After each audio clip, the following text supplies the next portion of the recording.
ನಮಸ್ಕಾರ. ಜೀನಿ ನ್ಯೂಸ್ ವೀಕ್ಷಕರಿಗೆ ಸ್ವಾಗತ. ಎಲ್ಲ ವೀಕ್ಷಕರಿಗೆ ನಮಸ್ಕಾರ. ನಾನು ಸಂಧ್ಯಾ.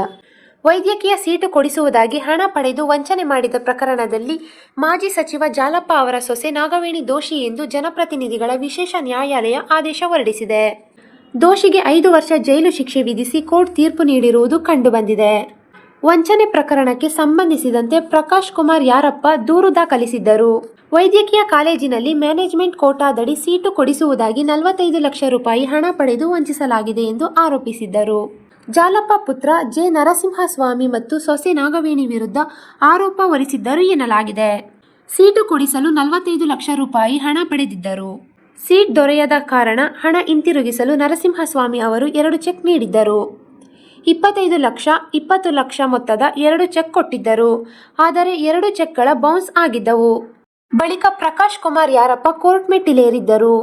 45 ಲಕ್ಷ ಕೊಟ್ಟಿರುವುದಾಗಿ ಕೋರ್ಟ್ನಲ್ಲಿ ನರಸಿಂಹಸ್ವಾಮಿ ಅವರು ಒಪ್ಪಿಕೊಂಡಿದ್ದರು.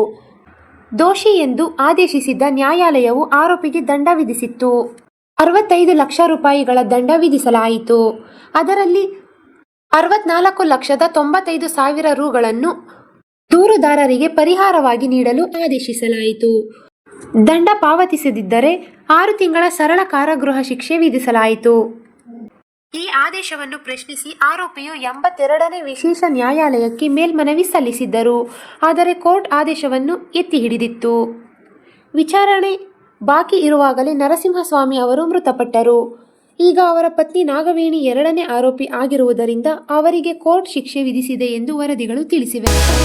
ಈ ದಿನದ ನಿರಂತರ ಸುದ್ದಿಗಳಿಗಾಗಿ ವೀಕ್ಷಿಸುತ್ತಿರಿ ಜೀನಿ ನ್ಯೂಸ್. ನಮಸ್ಕಾರ.